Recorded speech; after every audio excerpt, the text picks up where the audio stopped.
What's up guys, Everything Apple Pro here, and in this video I'm going to be showing you 50 hidden features in iOS 9. Apple showcased a lot of the larger stuff. Well, there's actually a lot that's going on that you don't know about in iOS 9. And in this video I'm going to be showing you 50 of the hidden and secret features in iOS 9. And a lot of these do help enhance iOS 9. We just aren't aware of them. I want to make sure you guys know everything there is to know about iOS 9. Now to begin, the default passcode on iOS 9 is a 6-digit PIN. You can set it to 4 if you wish, and of course a password as well. Now this, taken straight from the Apple Watch, is a shortcut on the lock screen. Double tap the home button on the lock screen to bring up your Apple Pay settings for quick payment. No need to get into the app and open it. Just do that real quick and boom, there you go. Now thanks to new settings, you can swap the function of the side switch on your device to either lock rotation or mute. So very similar, taken straight from the iPads. You can actually lock rotation by using that instead of muting. Now when you first open up your device on iOS 9, you'll notice that it looks a little bit different. That's because Apple finally added that new font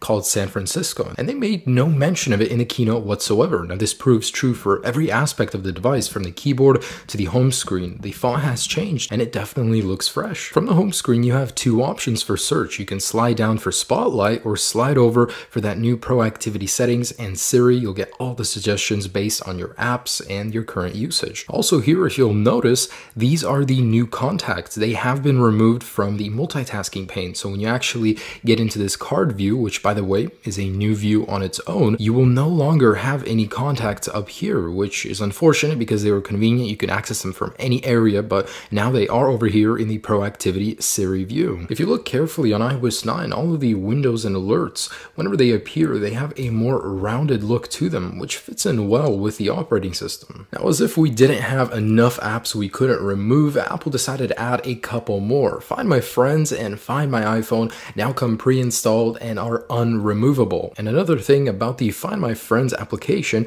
it's available as a notification view up here. As a widget, you can actually find friends, have their location right there if you really need it. If you actually look on the home screen, you'll notice there is no more newsstand. Well, that's good news because nobody used it anyways, but it will be replaced in the future with the new News application. Now this is probably one of the best subtle features in iOS 9 that Apple did not mention. So say you're inside of any application, you're doing your own thing, and you get a text message with a link. Well, when you click on it, and this applies to everywhere on your device, you do your thing, you look at the article, and then you want to go back. Instead of having to go into the multitasking pane, opening it up and then going in the application, you can click over here on back to search, and boom, you were right back to where you were at. And this applies to any area of the iOS. So you guys know those photos inside of the messaging applications, contact photos? Well, now they're included on the iPhone 6. So update to iOS 9 and you'll get this awesome exclusive 6 Plus feature on your iPhone 6. With ever expanding settings app, all the new settings, it's great to have a search function, which Apple has so graciously added in this latest version. iOS 9 allows you to group notifications by either recent,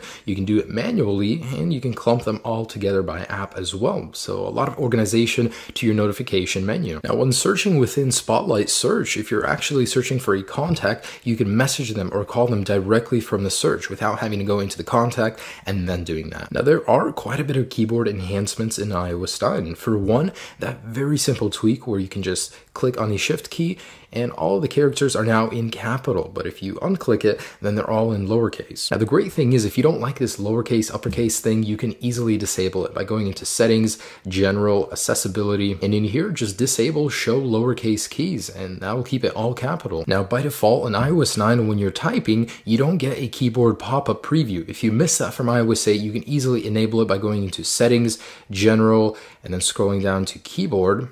And then in here, one of the settings you're going to want to enable is show character preview. Now, when you go ahead and type on your keyboard, you'll get that preview from iOS 8. Now, Apple didn't make this public at their keynote, but you know that new QuickType keyboard that they demoed on the iPad? Well, it's available on your iPhone. Now, it's not available on the 4S, but all other devices just use 2 fingers and you can scroll easily through your text just like this. Select it, cut, copy, paste, pretty much everything a lot simpler, and you can go all over the screen. It's not just limited to the keyboard. A lot of people don't know that. You can use your entire screen for space. Also in accessibility, you can disable shake to undo. So if you never need that and it bothers you, you can undo that here. And vibration. If you cannot stand it, you can completely disable all vibrations on your phone. Now talking about vibration, when enabling Siri in iOS 9, you'll now get a vibration. That wasn't present in iOS 8. Now talking about Siri, I know we're all familiar with a new look, but when you're actually not using Siri, it has this beautiful icon down here. Man, it just looks so great. I can't help but appreciate these little details in iOS 9. Siri has also received some under-the-cover upgrades. So if you actually go into accessibility and speech, in here you can actually select speak selection, voices, and there are some new voices for Siri in here which you can download. So if I go into English, and over here, as you can see, there are several new voices you can download for iOS 9. Now let's say you don't use Siri, you disable it. And VoiceOver now has a new look and new sound. So it has this really cool animation down here. I know nobody will use this, but it has been upgraded in iOS 9 and it sounds like Siri now. It's received a lot of upgrades sound-wise from Siri. Now, if you pair an Apple Watch with iOS 9, by the way, the Apple Watch does not have to be running OS 2, and you slide down in the notification view, you get a new widget here, which will tell you the battery life of your watch. It would be nice to have this up here, like if you ever connected a Bluetooth speaker, it'll tell you the battery life up here.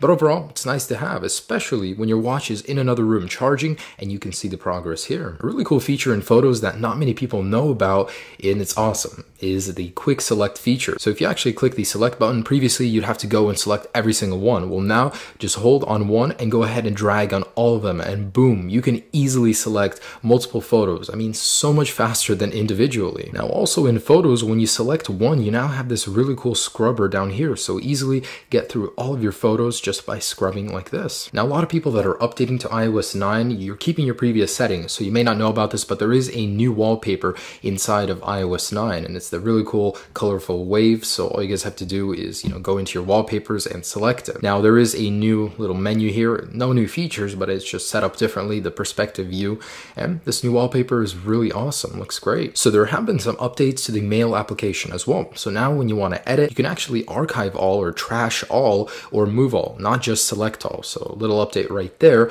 Also, whenever you're creating a message, you can finally include attachments. So just hold and go over here, and you can add an attachment. So let's talk about the battery. There are some new settings for this as well. So if you actually go into the battery settings, a lot of stuff has been relocated to here. Obviously, we have the low power mode. The battery percentage has been moved here, but you can actually get a more detailed overview for a certain amount of time in your battery usage settings. And over here, you can just get overall. So pretty cool that they added this summary. Now, something you may not know about iOS 9 that I can't really show you is when you actually enable low power mode, a feature that it activates is when your device is face down, it activates the proximity sensor. So it will not light up the screen if you get a notification. It'll stay dark because it can sense that it's pointless. You won't be able to see it anyways. That's a really nice addition. Now there are some welcome additions to the Note application as well. Obviously there is all that cool stuff with the drawing, the organization, the paragraphing, stuff like that. But beyond that, you can create folders inside of your Notes application now. Not only that, there's a new recently deleted folder right here. So if you delete them, you want to recover them,